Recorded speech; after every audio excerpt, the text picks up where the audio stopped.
Susan looked baffled at the determination on Jacob's face.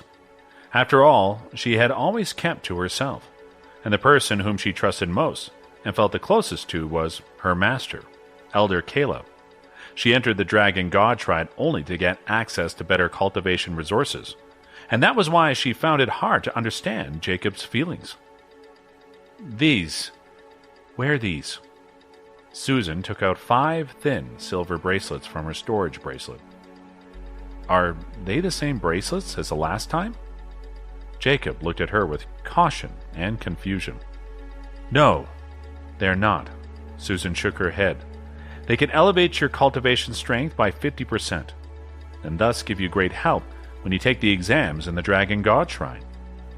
Seeing the doubt in Jacob's eyes, Susan rolled her eyes before looking at him again. Why would I lie to you about this? Put 2 on your wrists, 2 on your ankles, and 1 around your neck, Susan instructed. Jacob was still skeptical about accepting any accessories from Susan, but did as she said anyway.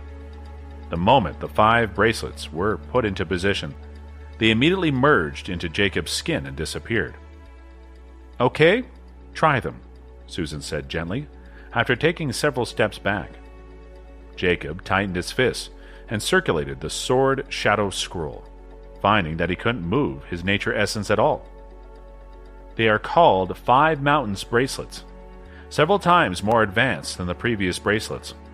They can limit the physical strength and nature essence of the user, except for top-tier 8th level cultivators. However, they are set up so they can still use 40% of your cultivation strength. Susan spoke in a low voice as she squinted her eyes. A mischief smile appeared on her face at the same time. This. Jacob felt as if he was being crushed under the pressure of 5 mountains. It was even difficult to breathe. I'll remove the 5 Mountains bracelets before your combat exams.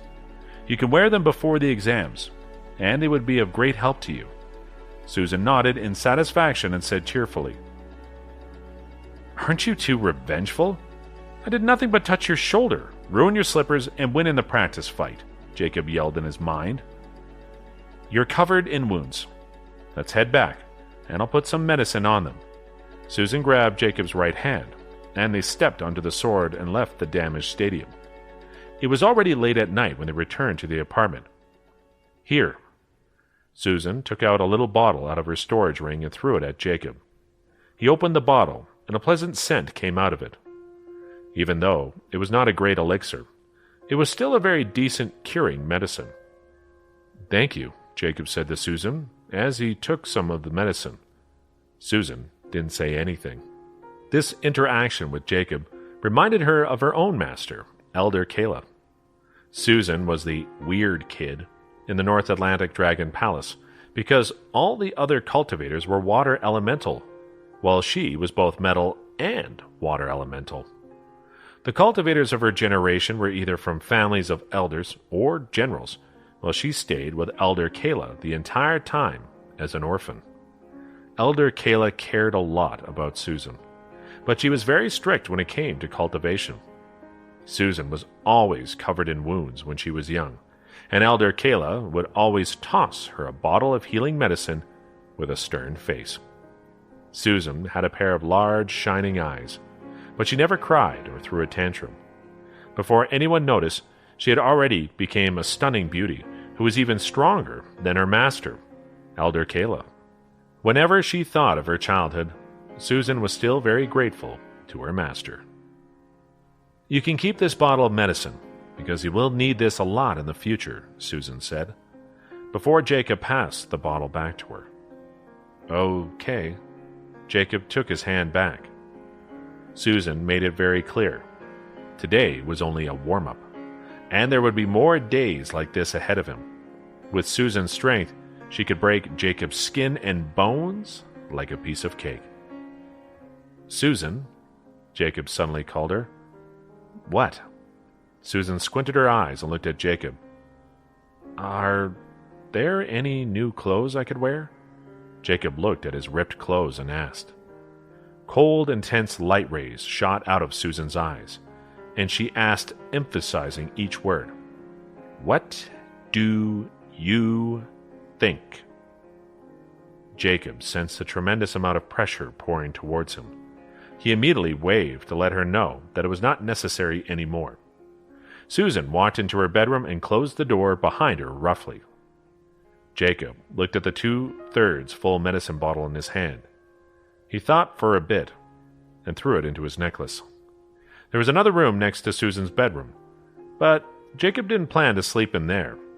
He curled up on the couch and fell asleep as he circulated the nature essence according to the sword shadow scroll. It slowly turned bright outside. Fifth heaven also turned bright. Kathy had quietly cultivated in her cave for an entire night. She slowly breathed out and looked outside at the valley. The spiritual herbs were thriving in the 5 sections. Kathy was delighted to see the spiritual herbs growing so well. Nature essence swam throughout her body, along with some slight comprehension. She suddenly leveled up from level 9 to level 10 of the Chi refinement realm. She was only 1 step away from the Foundation establishment realm. Sophie flew out of the cave next to her on her sword. Snowflake was sleeping at the entrance, and it was awoken by a slight movement as Sophie patted its head. It flew out after her immediately. First sword technique of the Big Dipper constellation scroll, up. Sophie slightly hopped up as the sword underneath her suddenly dashed ahead.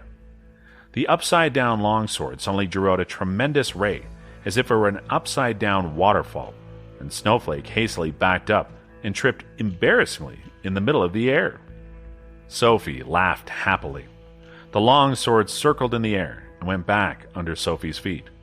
Snowflake growled. It felt wronged and was a little mad. "All right, Snowflake. I won't tease you anymore." Sophie got closer to it on her sword and hopped onto its back. "Let's take a look outside. It's still early." Snowflake's black eyes shone immediately when it heard this. It wanted to play around on Fifth Heaven, but it had to stay in the valley when Jacob cultivated there. It got very bored. The dawn on Fifth Heaven was very quiet. One could see endless mountains and rivers. Sophie flew around the 3 sects near Ethereal Summit on Snowflake, and she headed to a further place to look around. "Slow down, Snowflake." Sophie grasped its ear and said. Snowflake was going very fast in excitement, and the scenery around them disappeared rapidly beside them. Snowflake made a small sound in its throat as it slowed down. It was proudest of its speed, yet Sophie wouldn't let it show off. "Are you alone, little girl?" A middle-aged man suddenly got near them on a sword. "Yeah?" Sophie blinked and nodded immediately.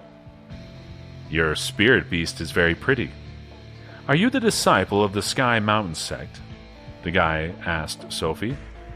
"Yep, I'm running an errand for my master," Sophie answered confidently. "You're so young. It seems like you're not even at the Foundation establishment realm.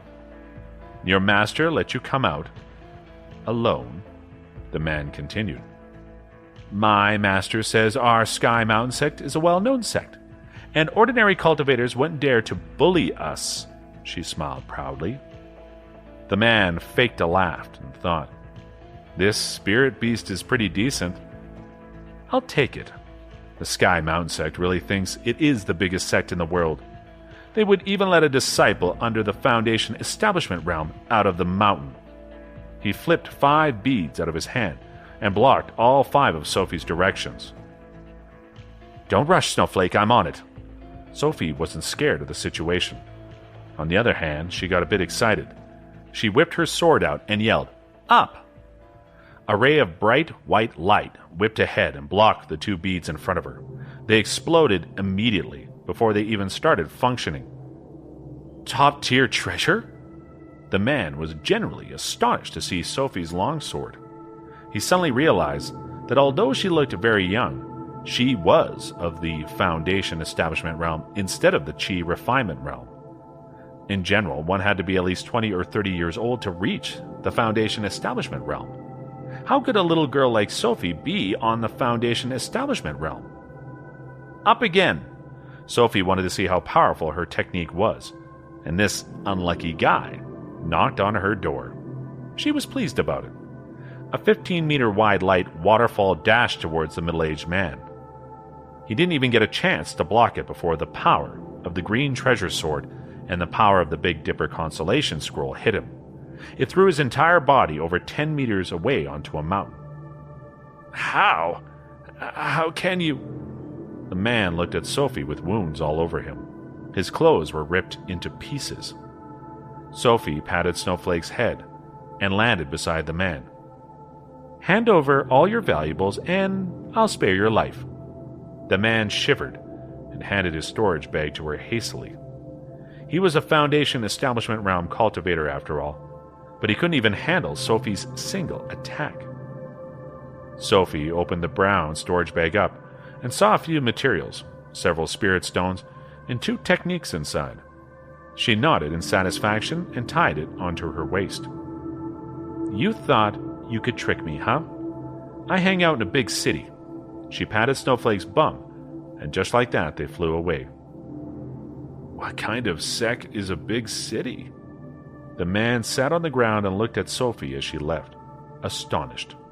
He couldn't handle the power of the Big Dipper consolation scroll at last and passed out on the ground.